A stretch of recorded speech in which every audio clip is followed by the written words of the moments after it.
Hello everyone, this is Paradox. Back to another video. Today I'll be doing some Roux example solves, so let's get into it.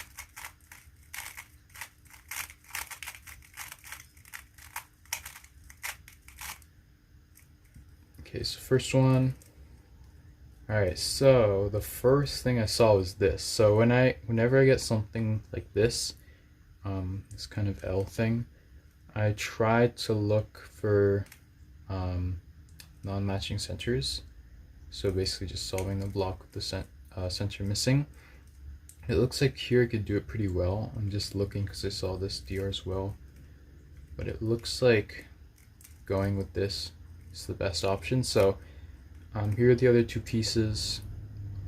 So I would just solve it like this. So you two split them up and then insert into the back. I know my DR is back here, so bring it up. And now you can influence here. So I see this case, so as I'm bringing DR down, I want to do a wide move to set this case up. So do that in the front. And then here, so there's two ways you could go about the next pair. So if I just went down like this, it would look like this. But if I wanted to go right into it, I could either do this and then add an M, or I could just go down with an R prime and solve it like that. So just finger trick options there. And then fixing centers, I would just do this. As you're doing that, you want to look for your CML. So right after you finish fixing centers, you know what it is. And then here, this EOLR. And then this case. All right, next one.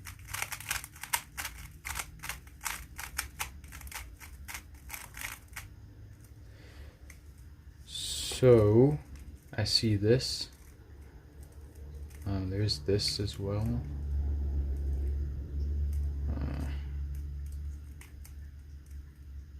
Nothing looks amazing, but I do have an idea. Yeah, so I'm probably going to try to do blue-yellow and utilize this thing. So what I was thinking is I could bring this up and insert it into the back like this, and then just do an F and then move it in. And then for this case, these two, I could just solve it like that. And let's see, so influencing, not much I would see realistically in a solve. Like the pieces are here and here, so I wouldn't realistically be thinking of influencing. But anyways, DR is in. We have this case that sets up to this, and then J perm, and I know that I'm gonna have edges here, so I can just go right into that, and nice LC.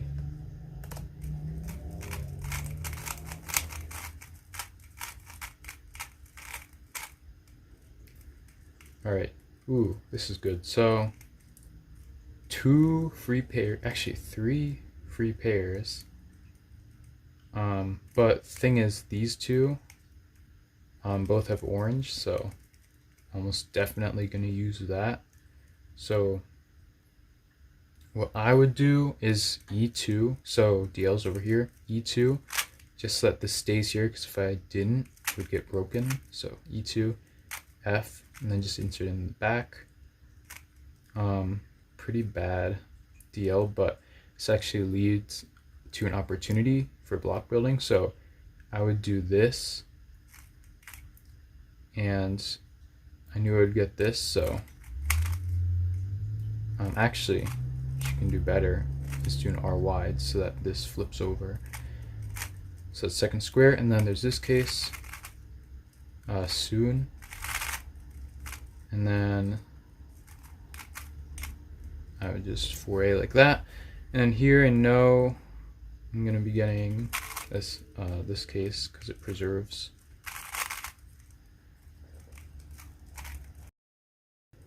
Oh, I'm dumb. I forgot to to the next one.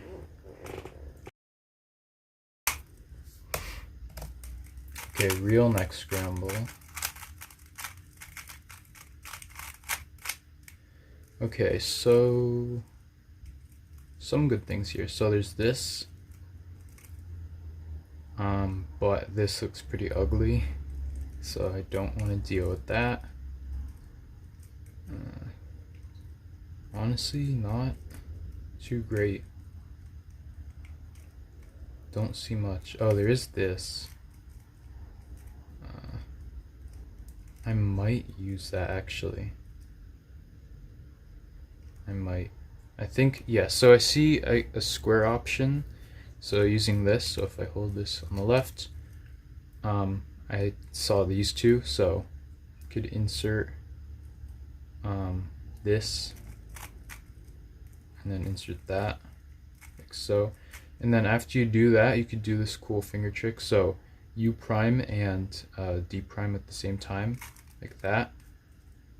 And then put it in the back of that. And DR is already solved, so that's nice. I would see these two. And then there's this case, this CMLL. And then here, I would just do M2 to set up to this good arrow. And then 4C.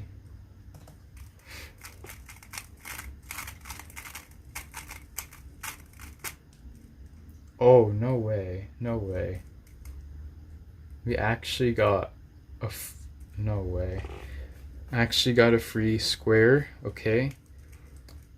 Wait, but there actually might be a better option. Hold up. Wait, this is actually insane. This is kind of a long shot, but I'm gonna try to do pre-planned first two blocks with non-matching blocks. So just bear with me. So there obviously is this. So I looked though, and these two, like, that's not a great case to deal with.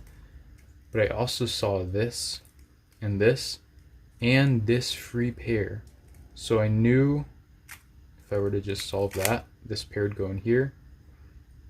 But I knew this would kind of preserve, so I would just go straight into that. And then there's this case. And now there's this non-matching CMLL. I'm not great at it. I never actually use it realistically in solves, but just pretend that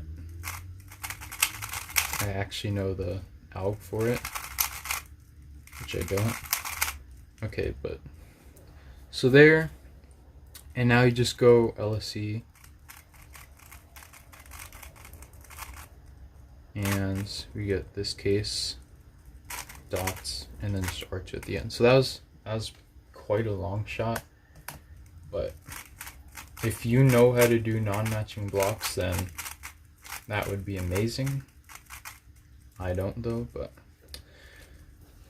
next one. So I see two DLs, so there's this and this green white.